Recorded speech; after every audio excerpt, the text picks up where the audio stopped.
That tiny bowler hat, the toothbrush mustache, the ill-fitting suit, the bamboo cane, and that funny little walk. No voice needed. For decades, this image alone was enough to make the entire planet erupt in laughter.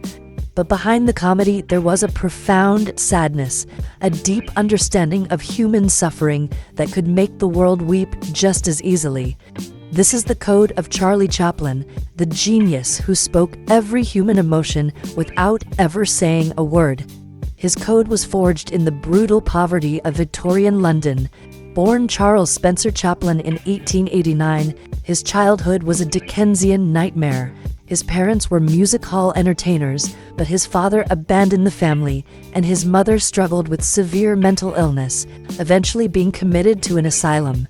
Young Charlie and his brother were shuttled between workhouses and orphanages, experiencing hunger, loneliness, and the constant struggle for survival on the harsh city streets. This wasn't just poverty, it was a masterclass in human resilience and despair. It was the raw material that would fuel his art, giving him an unparalleled understanding of the little guy fighting against an indifferent world.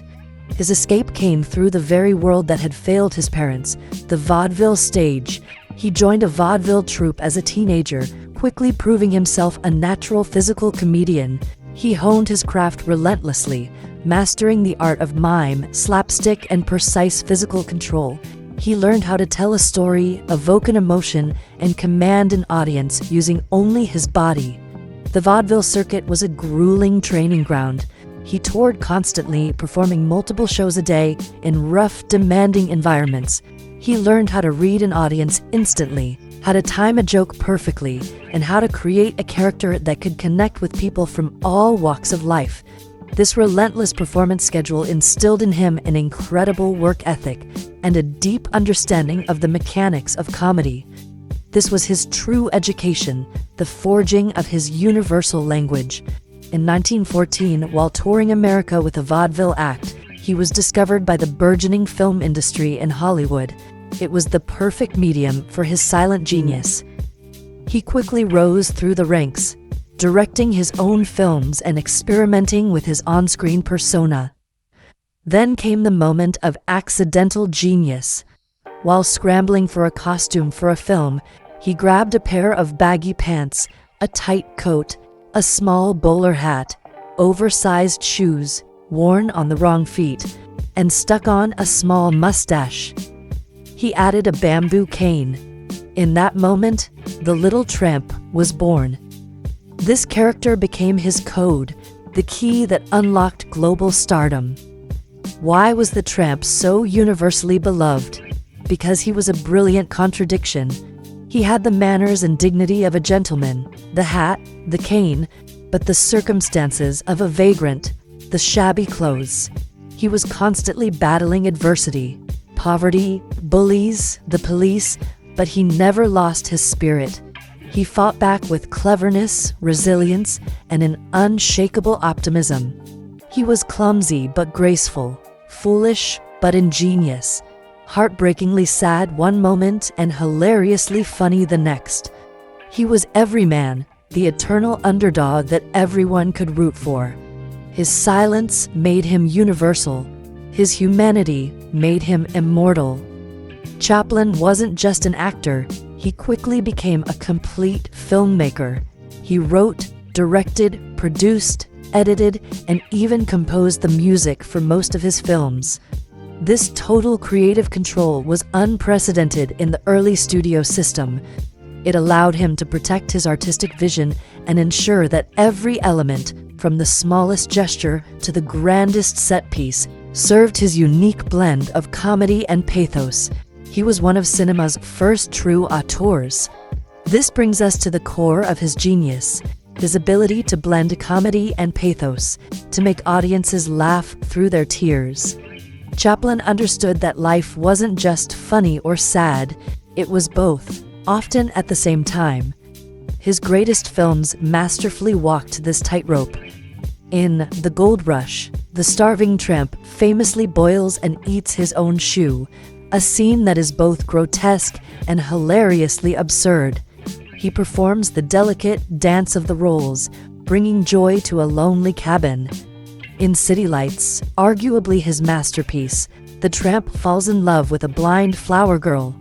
The film is filled with brilliant slapstick, but its final scene, where the now-cured girl realizes her benefactor is not a rich man, but the poor tramp, is one of the most emotionally devastating and beautiful moments in cinema history.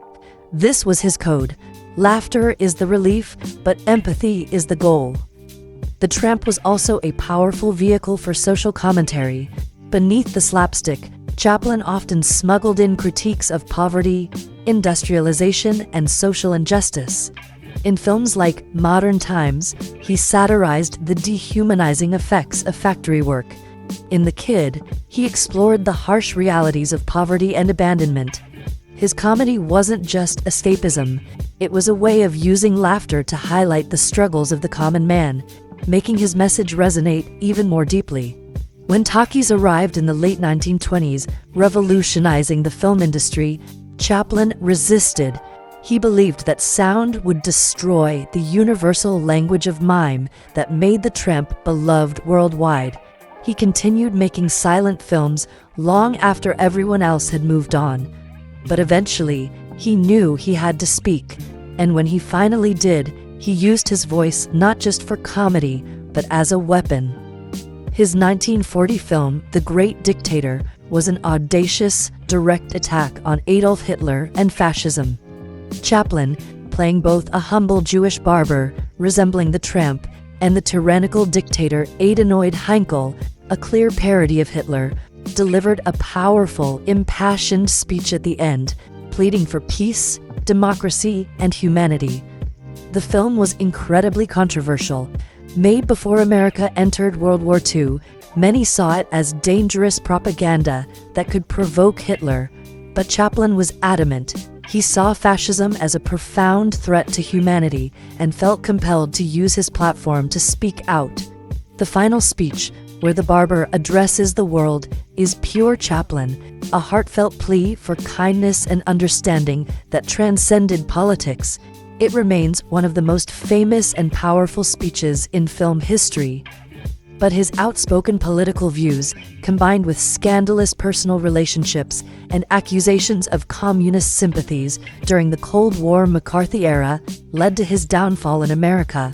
While traveling abroad in 1952, he was denied re-entry into the United States, effectively exiled from the country that had made him a star. It was a bitter end to his American dream. He spent the rest of his life in Switzerland, continuing to make films, but never regaining the universal adoration of his Tramp era. Despite the exile, his genius was eventually recognized again. In 1972, he returned to America one last time to receive an honorary Academy Award.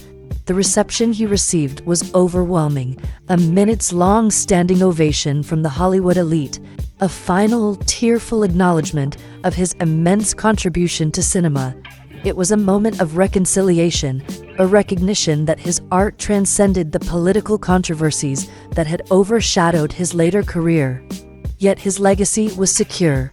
Charlie Chaplin proved that silence could speak louder than words, that laughter could be a form of resistance, and that the struggles of a little tramp could reflect the hopes and fears of all humanity.